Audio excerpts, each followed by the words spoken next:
Welcome to our webinar. My name is Jeannette Okur, and today I'm going to be telling you about a choral project called Her Şey Bir Merhaba ile Başlar. Everything begins with a hello. Just a very quick overview. Her Şey Bir Merhaba ile Başlar is a multimedia, multi-rich textbook with supplementary materials for intermediate Turkish language learners developed by me at the University of Texas at Austin and published by the Center for Open Educational Resources and Language Learning, otherwise known as COERLL, under the US Department of Education Title VI grant, with additional support from UT Liberal Arts Instructional Technology Services and the UT Center for Middle Eastern Studies. However, I don't want you to get the idea that I did this project all by myself. That certainly was not the case. There were 6 of us working on this team and on this project. And I'd like to introduce the team to you. So first there's me. Again, my name is Jeannette Okur, and I'm the primary author of the materials. I've coordinated the Turkish Studies program at the University of Texas at Austin since 2010. And I teach not only language courses in Turkish language, but also literature, film, and cultural studies courses in the Department of Middle Eastern Studies. I've also taught German and ESL in the past, and I continue to develop new curricular materials all the time.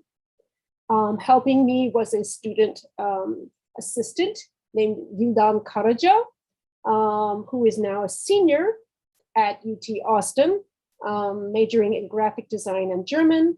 Vildan helped us do the subtitling for a good number of the videos, and also produce the Quizlet card sets. Then there is Nihan Yilmaz, who is our fantastic copy editor. She did all the copy editing, not only for the print and Google Doc versions of the textbook, but also the WordPress site. She did all that editing as well. Thank you, Nihan. And then the other 3 members of our team actually do not know Turkish, but all work for COERLL. First, thank you to Natalie. She's our publication manager and web developer. And the reason that all these materials look as beautiful as they do is due to her wonderful graphic design skills. Also, Sarah Sweeney. She was the project coordinator for COERLL until very recently and coordinated project meetings and workflow during the years in which Her Şey Bir Merhaba ile Başlar was developed, published, and marketed. And finally, thank you also to Dr. Carl Blythe, the director of COERLL, who provided pedagogical and organizational expertise prior to and during the years in which the project came to fruition. So that is our team. So there were 2 very important concepts guiding this project. And of course, they have abbreviations. One of them is OER and one is ICC. And I'll talk first a little bit about OER and then about ICC. So OER stands, of course, for Open Educational Resources. I don't want to assume that you know exactly what they are. They can be best described in this short 1-minute video that was produced by COERLL. So sit back and watch. Traditional language textbooks are limiting. With no way to customize them, teachers can feel stuck. We're here to tell you about Open Educational Resources. An OER is any material shared by its creator that has a Creative Commons or other open license and is available at low to no cost. While traditional textbooks have a copyright, preventing you from making copies or modifications, OERs allow you to remix, revise, and reuse materials, creatively adapting your resources and sharing them with language teachers and classrooms all over the world. Come, explore this new pedagogical landscape and open up your resources and your classroom.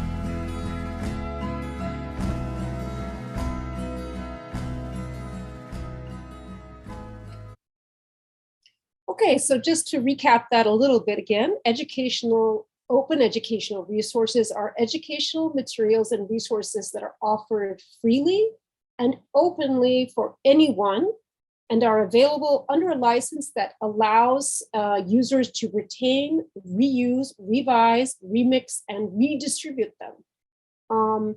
And these are called the 5R permissions of OER.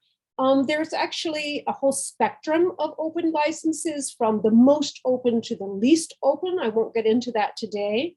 But I would like to mention that Her Şey Bir Merhaba ile Başlar is licensed under a Creative Commons Attribution Share Alike 4.0 international license, otherwise known as a CC by SA license. So this allows others to remix, adapt, and build upon my work, even for commercial purposes, as long as they credit me and license their new creations under identical terms. So any new works that are based on mine will carry the same license, and any derivatives of theirs must also allow for commercial use. So you might be thinking, why create or use OER materials for less commonly taught language teaching or learning, such as in the case of Turkish? I really believe there are a lot of benefits of creating and using OER in LCTL languages. First and foremost, OERs increase access to educational materials to a wider range of learners, and especially those who have been underserved by traditional educational opportunities. It's not always that easy to get your hands on a Turkish textbook in the United States, and a lot of people are not learning at an institution where it's even taught. OERs help students, districts, and educational institutions save money because they're open and free.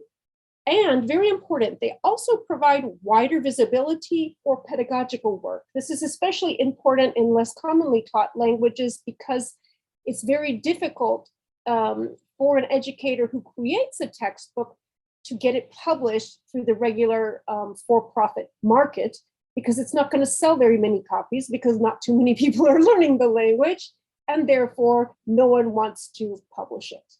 Okay, so a lot of creative pedagogical work in LCTLs stays in insular classrooms and often doesn't get shared, and OER provides an affordable solution for that. Because educators are sharing their work and have wider visibility of their work, they're going to engage in professional development by engaging in critical reflection of those existing OER educational resources, and in the process of adapting them and perhaps creating new updated versions or alternate versions built off of things that have been shared, they're going to showcase their professional development. The faster adaptation and updating of materials should lead to an inclusion of more diverse perspectives and better representation of cultures and subcultures in educational materials. And this, I believe, in turn, improves student performance and satisfaction, because materials can be more quickly tailor-made to a particular group. And if the materials speak to the student's going to learn better. Finally, OER materials attract informal learners, people who are not at institutions or in informal classes, but just want to learn the language and stumble across it on the internet. And and thus they can serve as a gateway for those learners to transition from informal learning to formal education programs. This is especially beneficial for LCTL programs, because we always want to get more students in the door. The second important concept in my project is IIC, or Intercultural Communicative Competence. Most of you probably know what it is, but just again, I want to give a brief definition. So ICC refers to the ability to interact effectively and appropriately with people from other language and cultural backgrounds. ICC develops as a result of a process of intentional goal setting and self-reflection around language and culture, and it involves attitudinal changes towards one's own and other cultures. Intercultural communicative competence is obviously essential for establishing effective, positive relationships across cultural boundaries, as is required in a global society. Beyond the obvious benefit of communication, it's important to recognize and promote the value of language learning in developing skills and dispositions crucial to a dynamic workforce and a productive life. Such skills and dispositions include acting and speaking with an open and inquisitive mind, listening openly to new points of view, thinking flexibly, critically, and with empathy in new situations, fostering a desire to find out what is beneath the surface of cultural practices and products, and promoting a willingness to interact with others from different cultures.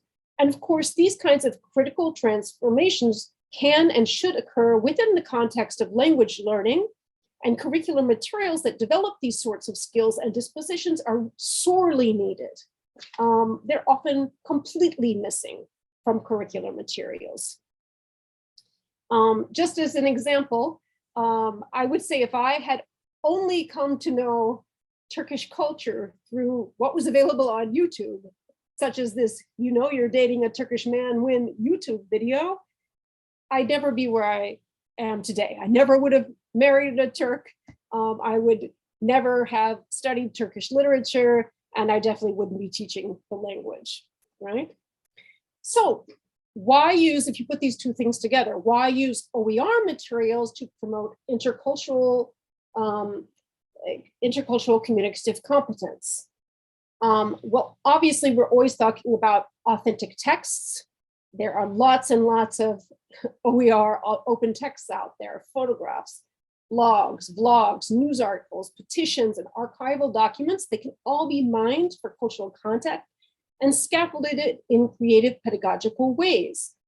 Also, discussing cultural differences or commonalities on hand, social cultural practices captured in authentic texts that are meant really for target culture audiences is key to increasing learners' ICC, especially when you get past the intermediate level. And finally, guided engagement with a variety of up-to-date OER materials can expand learners' view and experience of the target language and culture beyond that of just what the instructor tells or what the instructor knows. So by being exposed to a variety of subcultures and cultural phenomena in the target country, that gets the learner ready to make their own decisions and to compare and contrast and to know and understand things that are beyond the instructor's limited perspective and experience. Okay, so now that you know the two concepts that were guiding me all along, I'd like to give you an overview of the project and its components. So as I mentioned, it's a new set of openly licensed curricular materials designed to facilitate Turkish language learners' progression from about the intermediate mid to about the advanced mid or high proficiency level. The project is informed by the flipped classroom, I'll talk about that later, and blended instruction modules. And all the materials encourage learners to use language to investigate, explain, and reflect on the relationship between contemporary Turks' sociocultural practices, products, and their perceptions of various aspects of societal experience. And the four areas that I chose are family, love and marriage, environmental issues and activism, and finally, art, film, and politics. The Her Şey Bir Merhaba ile Başlar curriculum is composed of multiple components that exist over several different platforms.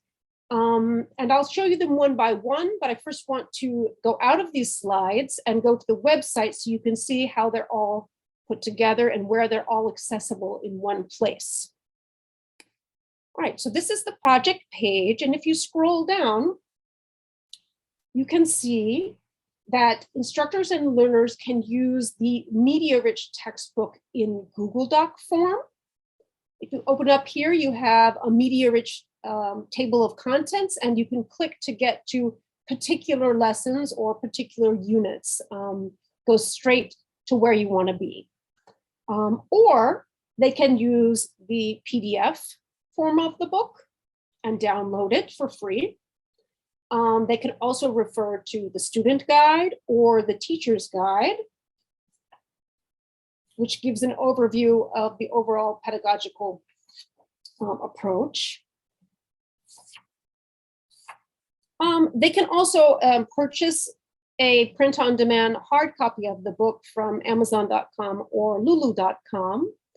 And finally, they can access the WordPress H5B platform, which contains various interactive autocorrect exercises that particularly help students learn and master new vocabulary and new grammar structures. Okay, so beyond this, I mentioned that it's a media-rich textbook. That means that YouTube videos, Quizlet sets, and other audio, video, and print materials are built into the textbook by itself. And so you get to things by clicking on things, on links. Just for example, in the third unit, you might click on a YouTube video like this one. Türkiye'de insanların doğayla ilişkisi karmaşık. Çünkü bir yandan insanlar doğayı However, what you don't see here is that there are actually Turkish captions on all these videos and helpful vocabulary lists for the student. The primary organization of the course is through the textbook, the media-rich textbook, and the WordPress site, which houses interactive autocorrect exercise and activities that are organized in 4 modules that correspond to the 4 units lessons. And here you can just see an example of a sentence dictation exercise, a vocabulary listening exercise, and a grammar listening exercise. And students receive automatic feedback. They can make multiple attempts. They can send their scores to their instructor, etc. Okay, so as I mentioned, Her Şey Bir Merhaba ile Başlar is aligned with the ACTFL standards for intermediate and advanced level communicative skills and intercultural proficiency descriptors. And it also reflects the University of Texas at Austin's Department of Middle Eastern Studies commitment to blended instruction and what's called the flipped classroom module. And very briefly, this just means that students do quite a lot of work outside of class. They're introduced to various kinds of text, new grammar, and new vocabulary outside of class. They have their initial exercises on it outside of class, then they come in, they get feedback, they apply these concepts, they practice them, and then they go back out, and there's more extension activities. So things happen sort of in a doubled pace, I would say. One of the main premises of Her Şey Bir Merhaba ile Başlar is that learning a foreign language should focus on learning language in use. Thus, all activities are guided by real-life, plausible language situations, in which I've always had the question in the back of my mind, how would native or non-native speakers use the vocabulary, grammar, and sociolinguistic rules in everyday context to make sense of what others are telling them and to make meaning themselves? Another important premise is that the curricular materials designed to help college age or adult learners progress from intermediate to the advanced proficiency must do 4 things. First, they have to move the student from the personal realm, me, to the societal realm in terms of content, vocabulary, text forms, and discourse. Second, they have to provide regular opportunities for practice of the language's building blocks. So that means new vocabulary and grammar structures. Not only that, they have to provide regular opportunities for higher order thinking tasks. Third, the materials have to balance the 4 communicative skills. Everything can't just be based on reading, for example. And finally, you have to balance seriousness and fun. If there's no fun in it, students don't want to continue. A final premise in the book is that culture and language are fundamentally intertwined and therefore cannot be separated. Culture is not some separate skill to acquire. ICC is not a separate skill to acquire, but rather the foundation of all language use. My colleagues at COERLL and I believe that there's no one target culture, but rather that communities have a variety of subcultures with different life experiences, practices, and preferences. Therefore, we expect that the process of learning Turkish involves discovery not only about the other, but also about ourselves and our own cultures and assumptions as well. Because of this premise, in the Her Şey Bir Merhaba ile Başlar units, learners find multiple opportunities to reflect on their own perspectives as they strive to understand the viewpoints that are reflected in the varied Turkish examples they encounter. Before instructors and learners begin working with each unit, they should review the unit's cultural knowledge mindset objectives and the language communication objectives to get an idea of the unit's contents and the goals. Okay, so I think this is pretty important. Not a lot of language textbooks have cultural knowledge and mindset objectives, okay? But in my book, every unit does. So let's get into some examples. What does each unit do? The first thing that each unit does is to introduce learners to culturally and socially significant phenomena in Turkey today and hone their cultural analytical skills through tasks that foster reflection, comparison, and articulation of findings. This is one of my favorite examples from Unit 2, which is about love and marriage. And this particular lesson is about how do young Turks meet and get married, right? And so I used a video of a well-known street interviewer called the Yellow Microphone Guy. And in this particular video, he's interviewing college students about, well, would they rather meet the person they're going to marry by dating or through an arranged marriage? And, you know, they first listen to the video, they do, you know, sort of a contextualized, discrete listening exercise where they're listening for particular words and phrases. We go over that, talk about that in class. But then there are some cultural questions that force them to do some interpretation of what they're hearing. For example, they're asked, why do you think that most of the male students in this video say they'd prefer to find a spouse by dating, while half of the female students say they prefer an arranged marriage? What's going on there? Why might the male and female students' views be different? Or, for example, this woman here who's talking into the microphone, she gets very emotional and almost starts crying at one point. And so there's a question, why do you think the girl who speaks first gets really emotional? What could have happened to her? And then usually the students say, well, she said something about she wants her parents to marry her off to a guy who's drunk, who's been nursed with halal milk, right? And so we get into a cultural discussion about what does she mean there? And finally, if the yellowphone microphone host asked you the same question, how would you answer? Explain your own thoughts on marriage. Okay, and of course, every student in the classroom has a different take on the best way to get married, right? Or what marriage even means, or whether they even want to get married. So this is always an interesting conversation with students.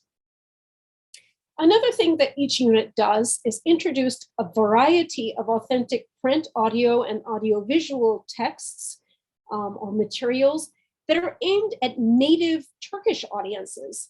and guide learners to use and reflect on the reading, listening, and viewing comprehension strategies they need to use in order to understand these advanced level texts.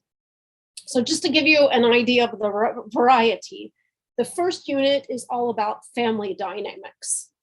And some of the texts that students encounter include a historical family tree diagram, a Turkish newspaper interview, you can see her on the left, several documentary style video clips from Turkish radio and television, the national channel, as well as a local news station, some self-authored audio materials that were recorded in our liberal arts audio studio with the help of local Turkish volunteers, an excerpt from a Turkish encyclopedia that was used with permission of the author, five home videos produced by Turkish volunteers talking about their family relations, various reading and grammar exercises that were developed with open blog texts, a contemporary short story used with the permission of the author, and a Turkish feature film. Okay, so students are learning from a lot of different kinds of sources. Additionally, each unit engages learners in active recognition and repeated practice of new vocabulary and grammar items. This is one of the greatest problems in intermediate and advanced textbooks in the United States, is that vocabulary and grammar doesn't get spiraled and used enough for it really to become ingrained. So this is something I really tried to focus on when building the book. First, vocabulary learning. Vocabulary is provided to students at the end of each unit in the form of a list, so a glossary, of course. Most of the vocabulary is best learned in parts as it becomes contextually relevant for meeting communicative goals. And so to that end, students are introduced to new vocabulary in chunks through pre-reading strategic vocabulary exercises, guided reading and listening activities in which they have to guess the meaning of particular words from the context or on the basis of rules about word building that they already know, oral word and sentence dictations, that they listen to the words in new sentences and write them down, the Quizlet platform, which offers many different ways of learning vocabulary, including self-testing and group games. And later, of course, students are prompted to use new vocabulary in short writing and speaking assignments. As far as grammar goes, new grammatical items and review items are generally introduced to students right after the text in which the item first plays a significant role. Students are introduced to new grammar items primarily through deductive reasoning. So, I mean, explanation of examples that are taken directly from the relevant text they just encountered, as well as additional examples and charts. Students are then prompted to practice the grammar item in multiple ways throughout the lesson, the unit, and beyond the unit, so as to make mastering it manageable and contextually relevant for meeting communicative goals. They first practice new grammar items at home with the help of online autocorrect exercises housed in the WordPress site, also through closed writing exercises, including matching, fill in the blank, and multiple choice.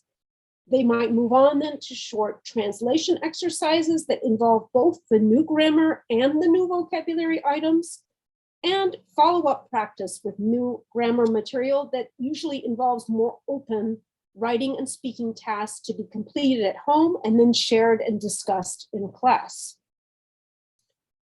Finally, each unit guides learners through practices of oral and written descriptive strategies that are specific to the advanced proficiency level. So we're always pushing them towards the advanced proficiency level.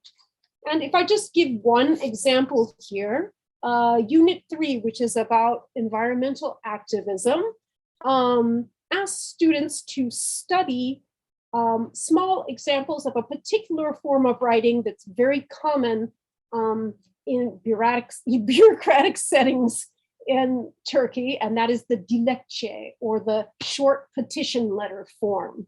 And every student who goes abroad will have to use this form, this writing form, in the university context, but it's also used in political circles, at the local municipal level, and for many, many things, okay? So students will study examples of these short petitions and examine and analyze what are the different parts of this dilectje, what's in the heading, where is the signature, where is the date put, what are particular rhetorical strategies that are always used, okay? So that's just one example. Other discursive strategies that are taught and practiced in the units include summarizing information and recapping the views and opinions shared by others, comparing and contrasting statements that are made by native speakers in order to identify societal trends or deviations from a trend, or to understand speaker motivation. They also learn argumentative debate strategies, such as how to express agreement, partial disagreement, or a full rebuttal in a variety of social contexts. They also learn how to build a written argument using examples, quotations, statistics, and other forms of evidence. Okay, so we're pushing them towards multi-paragraph writing. If you'd like to learn more about the unit's pedagogical design, please read the teacher's guide. And it's titled Using the Her Şey Bir Merhaba ile Başlar curriculum. In conclusion, I'd like to say a few words about my hopes for the future of Her Şey Bir Merhaba ile Başlar. One of the greatest drawbacks of the material is that it's already getting old. Anyone who has ever written textbook knows that by the time it's out, it's already old. So like any set of curriculum materials, what's going to keep it fresh is its modification by its users. And that includes the addition or the substitution of newer and fresher content, remixing and reposting. So in this sense, my greatest fear is that instructors will simply use the textbook like a traditional copyrighted textbook. That is, they'll use it exactly as it is without realizing that they can update and reshare publicly with the same open license. The concepts of OER and OEP, which stands for Open Educational Practices, are still fairly new. And so I expect that there is going to be a learning curve among my fellow Turkish language colleagues.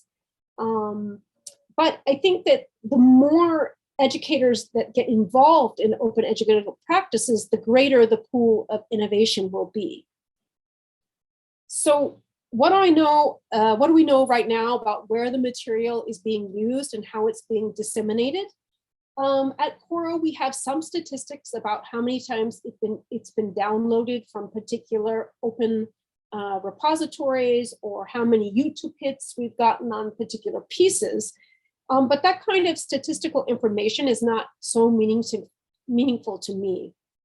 To my knowledge, Her Şey Bir Merhaba ile Başlar is currently being used, at least in part, at 5 in-person, blended, and fully online Turkish language courses taught at single higher education institutions, so 5 universities.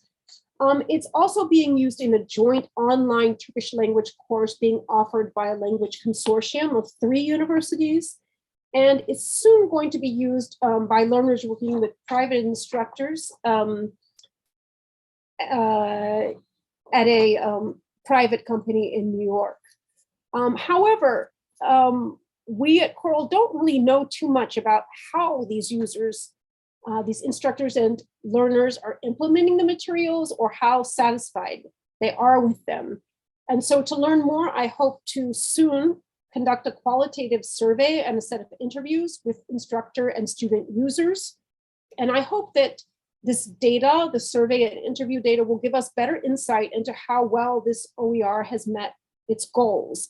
And just to remind you what those goals were, they were to include more diverse perspectives and representation in educational materials, to improve learner performance and satisfaction, to increase access to educational materials for a wider range of learners, to help learners and educational institutions save money, to provide wider visibility for pedagogical work, to foster professional development among educators, and to attract informal learners.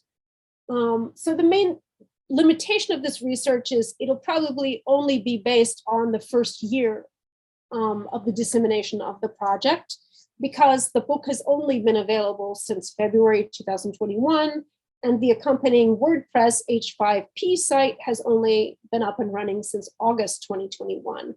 But I'm hoping that this, small research project will provide us and perhaps some other LCTL authors and program directors with valuable information about the initial reception and impact of OER materials in a lesser commonly taught language. And finally, if you're interested in developing open educational resources for your language, which I hope you are, I just want to let you know there are some great resources out there to help you get started. I have distributed a Google Doc handout with all of this information, these links that are on the last page here. So feel free to access that and to use it. COERLL has a number of modules that are great, and all of these links and resources will help you get started.